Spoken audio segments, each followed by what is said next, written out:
Ini penting saya sampaikan karena para ulama terdahulu saat merumuskan kaidah-kaidah, bahkan dituliskan di kitab-kitab mereka, itu mereka saking kuatnya penulisannya, maka pendekatannya kepada Allah luar biasa dibangun sejak sebelum mereka menuliskan karya-karya mereka.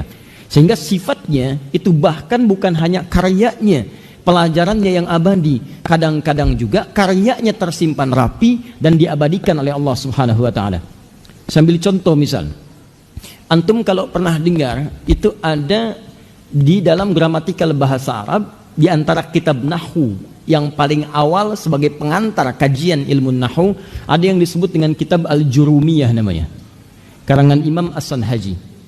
Nah, tidak banyak orang mengetahui bahwa dalam pelajaran kitab itu seringkali para ulama menuliskan kitab dan memberikan judul pada kitabnya. Nah, ini kalau ada mempelajari kitab, sebetulnya sebelum masuk kepada judulnya itu antum lihat dulu sebelum pelajari isinya. Kenapa para ulama tersebut menamai kitabnya dengan judul tertentu? Itu ada maknanya. Bulughul Maram, kenapa disebut Bulughul Maram? Subulus Salam, kenapa dinamai dengan Subulus Salam? Al-Jurumiyah, kenapa disebut dengan Al-Jurumiyah? Itu ada latar belakangnya. Di Imam As-Sanhaji itu, beliau ketika akan memberikan pendidikan dasar bahasa Arab kepada anaknya, lalu menyusunlah kitab, yang kitab ini diharapkan menjadi panduan mudah bagi anaknya untuk mempelajari ilmu nahwu dasar bahasa Arab. Dan diharapkan dari kitab itu bukan hanya untuk anaknya, untuk orang lain pun bisa bermanfaat ke depan. Maka apa yang dilakukan oleh beliau ketika selesai menuliskan kitabnya itu, maka beliau datangi satu sungai, di tepiannya kemudian beliau bermohon kepada Allah. Permohonannya sederhana, ya Allah, kalau memang kitab ini bermanfaat, perhatikan bagaimana jerih payahnya ulama ketika menyusun karya mereka. Kalau memang kitab ini bermanfaat, saya akan kemudian lemparkan ini ke sungai yang sedang mengalir airnya itu. Kalau engkau ridhai kitab ini dan bermanfaat untuk generasi yang ke depan, termasuk untuk anakku, maka mohon jadikan tintanya tetap melekat di kertasnya. Tapi kalau engkau tetapkan, ya Allah, kitab ini tidak ada manfaatnya, maka mohon ya Allah, dengan air sungai yang mengalir itu, maka lunturkan pula tinta dan kertasnya.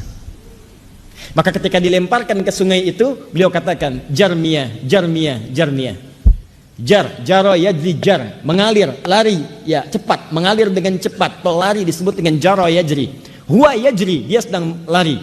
Ya, an-nahru ma'uhu yajri, ya, sungai airnya sedang mengalir deras. Maka kata beliau ingin buktikan, ya, kalau kita kan kalau bisa cepat ambil, jangan luntur, jangan luntur. Kalau beliau tidak, cepat mengalir dengan kencang, supaya saya ingin buktikan apakah Allah memberkahi kitab saya atau tidak.